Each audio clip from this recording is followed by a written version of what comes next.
Hello everyone and welcome to my channel.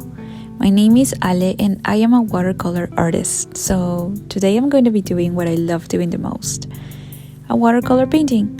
All while I talk about a topic that I don't like so much, but that I think is important to reflect on. Social media. All the materials that I am using will be listed in the description down below. So if you like watercolors or would love to start painting with watercolors, make sure to check that out as well. So let's go. The topic of social media has always been a very complex one for me. On one hand, the amount of exposure that it can give you to show your art to millions of people around the world, people that don't have any idea of your existence, who don't even speak the same language, all of them bonding over creativity and common interests is beautiful, and I'm really grateful for that. The amount of dreams that social media can grant you is like a dose of dopamine that makes you feel like you can seize every opportunity. You just need to run faster and faster and faster. It's like a fuel that makes you believe that you can reach the highest heights of your life with just a couple of clicks. Until one day you get exhausted. And I've realized that, especially as an artist, there is no way to completely win in social media. You need to keep running. You need to keep creating, posting, and constantly putting on a performance for the algorithm, just to get the feeling that you are achieving something. But why is it that we love social media so much? What are we looking for there? Getting likes, followers? At the end of the day, what we really want, especially us artists, is some type of recognition, because it really makes you feel, at least at one point, that your work is being valued. Social media is crafted to make you associate your value as an artist or as a person to an algorithm full of stats and numbers, making you feel addicted. And although that may seem like an objective indicator for success, it is not. So in this video, I will be talking about some of the reasons for why social media has been the cause of a lot of depression and anxiety in me in the past few months. Maybe you can resonate with this as well. So let's begin.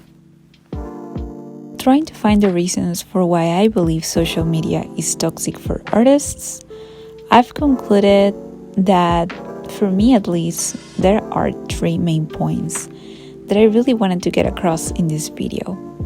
The first one is that social media is a creativity and autonomy killer. The second one is that it degrades your work, especially your artwork. And the most important one for me is that it's too ephemeral. I am going to explain a little bit more of these reasons. So please stay tuned. And if you like what you're seeing, please don't forget to subscribe and give it a thumbs up. That will help me a lot. Let's go.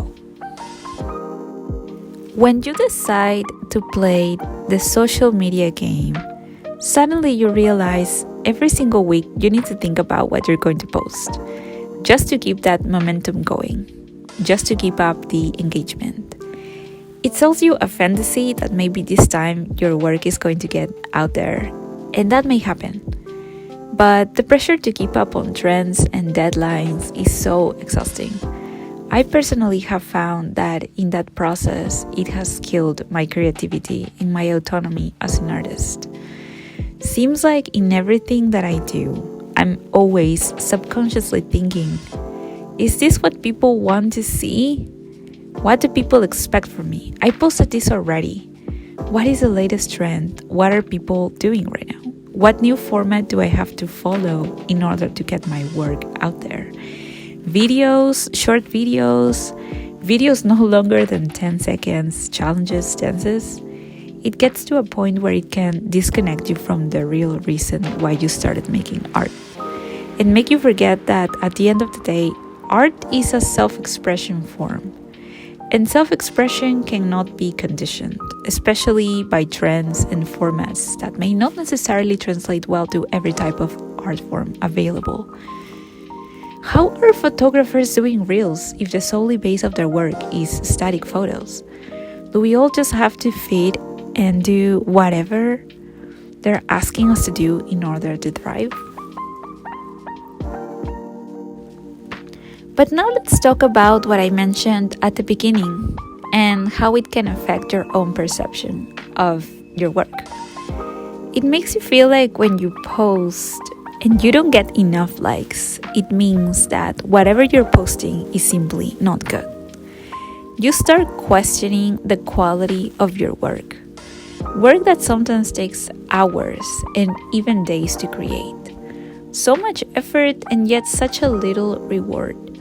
To put it simply, it degrades your work because it creates a connection between the value of what you do and what you can do as an artist to how it performs in terms of statistics.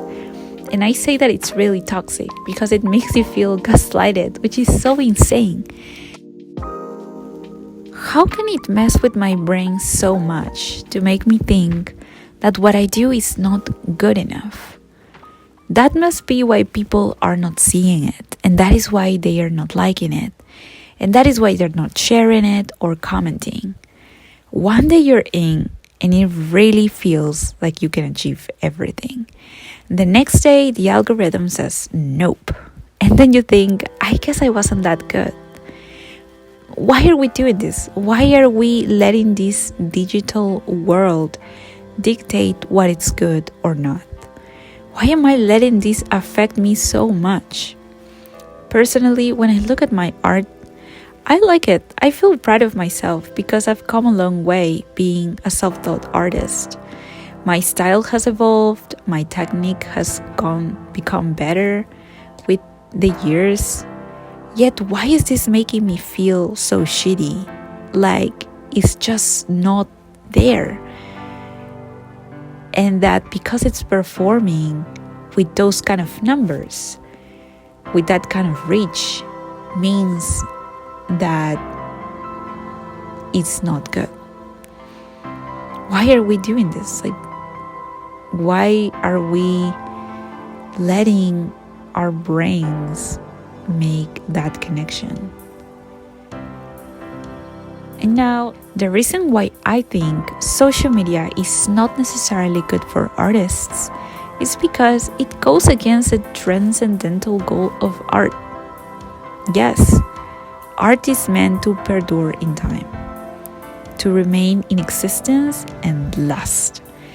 Even after we all disappear, our work of art will continue to live beyond our physical lives. Social media is in definition ephemeral. The content that exists there is not meant to last long. Just think about it. Year after year, we see trends where videos are supposed to become shorter and shorter. The amount of time that people can get to look at an artwork is becoming smaller and smaller. People are just scrolling down and skimming, and by default, it is shrinking our attention span, which is another topic, but in a few words, it's making us feel bored more easily. Trying to look for quick stuff and things that don't take us so long. Sometimes it's hard to condense a piece of art that has taken so long to create into a 10-second video. A video that after 2 days or 3 will be completely forgotten and no longer relevant. It will be cemented by other artworks and other posts that are newer and fresher, sucked up into the void of the internet. How is that even fair? How is that even fair for our work, for artists? I started noticing that social media was being very negative for me when I started taking breaks from Instagram, and I noticed how much happier I felt. I didn't feel the anxiety to know how a post was going to perform, or the sadness that completely overshadowed me when I didn't have enough traction or when I was losing followers. It didn't matter anymore. I could just enjoy art for the purpose of creating it, just because it made me happy. Not because I wanted to entertain, not because I wanted to be relevant, not even because I wanted to be seen. I just wanted to do art. So the conclusion that I drew out of this was that social media really is incredible, but don't think of it as anything else than a tool. It's not a race that you have to win, it's not a reflection of who you are, and it's not a metric of your value. And if you realize that when you use it, it's making you feel very uneasy, more than when you normally create, take a break from it or quit it permanently if that's what you want. Just don't give it the power to make you forget the reason why you do this. The reason why you create. So anyways, I hope that you liked this video. I want to know what you think about it. I'm sure somebody out there may feel familiar with this topic, and I really want to know, have you felt the same way? And what is your relationship with social media as an artist? Also tell me what you think about this painting. I got too caught up talking about this topic that I didn't even mention how much I really like doing this. If you enjoyed this video, please don't forget to subscribe and give it a thumbs up. I'd love to create more stuff for you guys, so let me know if there's anything you would like to see in this channel. This is all for today. Thanks for watching, and I'll see you very soon. Bye!